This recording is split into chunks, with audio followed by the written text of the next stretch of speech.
اعوذ باللہ من الشیطان الرجیم، بسم اللہ الرحمن الرحیم۔ محترمی اور مکرمی مرزا جہلمی کا ماننے والوں نے سیدنا معاویہ پر اعتراض وارد کیا ہے کہ وہ زیاد کو اپنا بھائی کہہ کے گناہ کو جائز قرار دینا چاہتے ہیں۔ یہ کوئی پرانا اعتراض ہے، جہلمی صاحب اس کو ریپیٹ کرتے ہیں، شرم ان کو نہیں آتی۔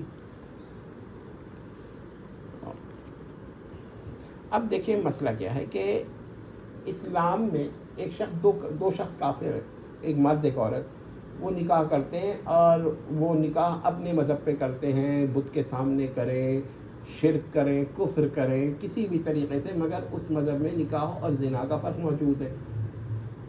بت کے سامنے کر لیں جس طرح بت، یا اس طرح شادی کریں کہ آپ کے گرد گھومیں، یا جو بھی کریں ایکس وائی زیڈ۔ لیکن کیا ہوگا جب یہ دونوں مسلمان ہوں گے تو ان کا حالت کفر میں جو نکاح ہے وہ ایکسیپٹڈ ہوگا، معتبر ہوگا، ہاں زنا معتبر نہیں ہوگا۔ اب دیکھیے دوسرا پوائنٹ کہ ایک مرد اور عورت ایتھیسٹ ہے،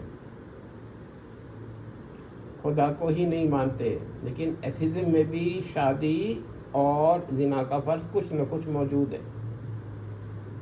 تو یہ دونوں جس طرح بھی انہوں نے ایتھیزم میں حکومت کے اعتبار سے یا کسی بھی اعتبار سے شادی کی، اگر یہ دونوں مسلمان ہو جاتے ہیں ایک ساتھ تو ان کو نئے سرے سے تجدید نکاح کا حکم نہیں دیا جائے گا۔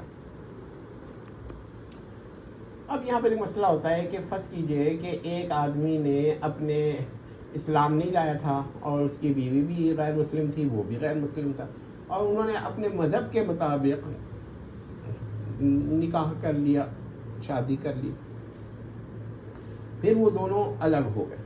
اب جب مرد اسلام لے آیا تو اب اس کا بیٹا جو ہے وہ جو پہلی اس بیوی سے تھا جو اسلام سے پہلے تھی اور وہ بعد میں نہیں رہی، اسلام سے پہلے ہی الگ ہو گئی، وہ ویلڈ مانا جائے گا۔ ذرا غور کر لیں یہ بات۔ اب اسی طرح ایک اور میں مثال دیتا ہوں کہ ایک شخص نکاح کرتا ہے حالت کفر میں، لیکن حالت کفر میں اس کا نکاح خود وہ منسوخ کر دیتا ہے، حکومت سے کروا دیتا ہے یا رد کروا دیتا ہے، ابھی مسلمان نہیں ہوئے وہ، یا مذہبی بنیادوں پر وہ ایکسپائر ہو جاتا ہے نکاح، تو اب کیا ہوگا؟ اس سے جو اس حالت میں بچے پیدا ہوئے وہ جب اسلام لائے گا تو وہ ویلڈ مانے جائیں گے، وہ اس کے حرام نہیں مانے جائیں گے، ولد الحرام نہیں مانے جائیں گے۔ ذرا سمجھتے رہیے گا، ولد الزنا نہیں مانے جائیں گے۔ یہ کچھ ہمارے لوگوں کو یہ بات سمجھ میں نہیں آتی، وہ مسئلہ اٹھا دیتے ہیں۔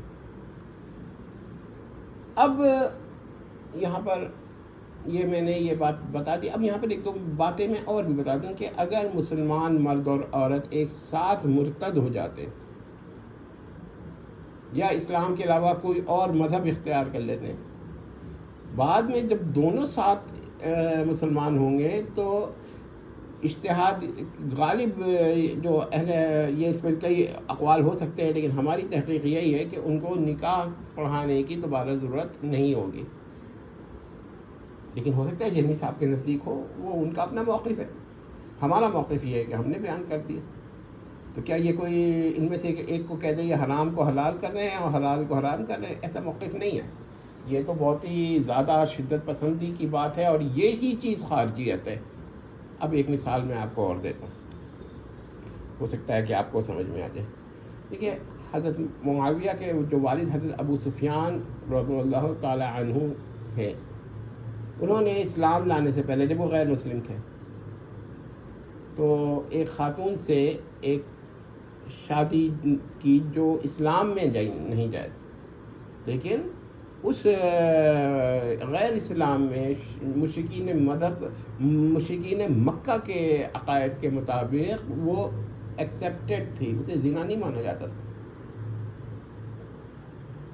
تو اس سے جو اولاد، اب ظاہر ہے کہ وہ ہو سکتا ہے کہ زیادہ دائمی بھی نہ ہو، وہ الگ ہو جاتی ہو، کیا ہو، لیکن جب وہ اسلام لے آئے تو اب جو حالت کفر میں انہوں نے نکاح کیا تھا عارضی نکاح ہی صحیح، اور عارضی نکاح کی یہ بھی ہو سکتا ہے کہ اس کو الگ کیا ہو انہوں نے، یا یہ کہ وہ ایس بائی ان کے عقائد کے مطابق خود بخود ڈیزالو ہو گیا اور نکاح کچھ عرصے کے بعد. دونوں صورت، دونوں صورتین میں صاد سے یاد رکھے گا، صاد سے میں کہہ رہا ہوں، یا صور جمع ہے صاد سے، تو ہر صورت میں کیا ہوتا ہے کہ وہ نکاح ویلڈ ہوگا. ہو سکتا ہے بعض علماء نہ مانتے ہوں تو یہ اجتہادی مسئلہ ہو گیا. اس کو یہ کہنا کہ زنا کو شادی قرار دے دیا بالکل غلط ہے، یہ ایک الگ مسئلہ ہے، وہ ایک الگ مسئلہ ہے. کیوں یہ لوگ اس طرح کرتے ہیں؟ اب یہ سوال ہم اس پر کہتے ہیں کہ اچھا وہ ہم سے پوچھیں گے کیا ثبوت ہے کہ وہ زنا نہیں تھا، نکاح تھا اس دور کا. ہم اس پہ ایک ہی جواب دیں گے، اور وہ شاید کسی کو پسند آئے یا نہ پسند آئے، کہ اگر حضرت معاویہ نے ایسا کیا ہے تو وہ نکاح ہی تھا، ورنہ وہ کبھی ایسا نہ کرتا. ایک تو یہ جواب ہے، یہ الزاماً جواب ہے. لیکن اگر آپ کو یہ جواب پسند نہیں ہے تو ہم کہیں گے کہ حضرت معاویہ تک یہ خبر پہنچی ہوگی کہ وہ نکاح ہے، نہ کہ وہ زنا ہے، کیونکہ کسی نے بھی اس کو زنا نہیں قرار دیا. یہ تو بات کے مترجمین ہیں جو انہوں نے یہ نقطہ اٹھایا ہے. اچھا اب ہم ایک مثال اور دیتے ہیں. دیکھیے جیمی صاحب بھی تو دین جہلیمیت پہ گئے ہیں نا، اپنی زوجہ محترمہ کے ساتھ گئے. تو اسلام میں جب دین جہلیمیت پہ نہیں گئے تھے، اسلام کے اندر تھے محترم، تو ان کا ایک نکاح ویلڈ ہوگا. اب اگر وہ دوبارہ اسلام میں آتے ہیں، اپنا دین ترک کر کے، جہلیمیت کو ترک کر کے دوبارہ اسلام میں آتے ہیں، تو پتہ ہے کیا ہوگا؟ اب ان کو نکاح کرانے کی ضرورت نہیں ہے. اس پر ایک اور واقعہ مجھے یاد آیا کہ ایک مسلمان ہندو ہو گیا تھا، مرتد ہو گیا تھا. تو یہاں پر یہ بھی اختلاف موجود ہے، جہمی صاحب پتہ نہیں کیوں ہر چیز بھول جاتے. تو اس نے حالت ارتداد میں نکاح کیا تھا، تو پھر کسی وجہ سے وہ دوبارہ اسلام لایا. اس نے یہ کہا، ہر وہ فرقے کو خط لکھا اور کہا جو فرقہ حالت ارتداد میں نکاح کو تسلیم کر لے گا ہم اس فرقے میں آ جائیں گے. تو مبارک پوری صاحب نے ثابت کیا کہ حالت ارتداد میں بھی نکاح جو ہے کافر کا کافر عورت سے ہو سکتا ہے، اور وہ اگر دونوں اسلام لاتے ہیں تو ویلڈ ہوگا. اب یہ ان کا موقف ہے، ہم اس موقف پہ کوئی اعتراض نہیں کرتے. یہ اختلافات موجود ہیں، لیکن کسی اختلاف کو تکفیر تک لے جانا یہ بالکل ٹھیک نہیں ہے، اور اس کو تفسیق تک لے جانا یہ بالکل ٹھیک نہیں ہے. ان کو سمجھنا چاہیے کہ کیسز الگ ہیں، لیکن یہ ظاہر ہے کہ اعتراض کرنے والے مختلف اقسام کے کیسز کو ملا دیتے، اور ظاہر ہے ایک عام آدمی نہیں سمجھ سکتا. ایک بات میں آپ کو اور بیان کرنا چاہتا ہوں کہ دیکھیے بہت سارے لوگ ہمارے وہاں ایسے میں نے دیکھے ہیں جو جہمیت پر ہیں. شادی بھی ان کی اگر ہو گئی ہے جہمیتی عقائد کی بنیاد پر، تو اگر وہ جہمیت ترک کر کے اسلام میں آتے ہیں نا، تو ہم بھی ان کو دوبارہ نکاح کا حکم نہیں دیں گے.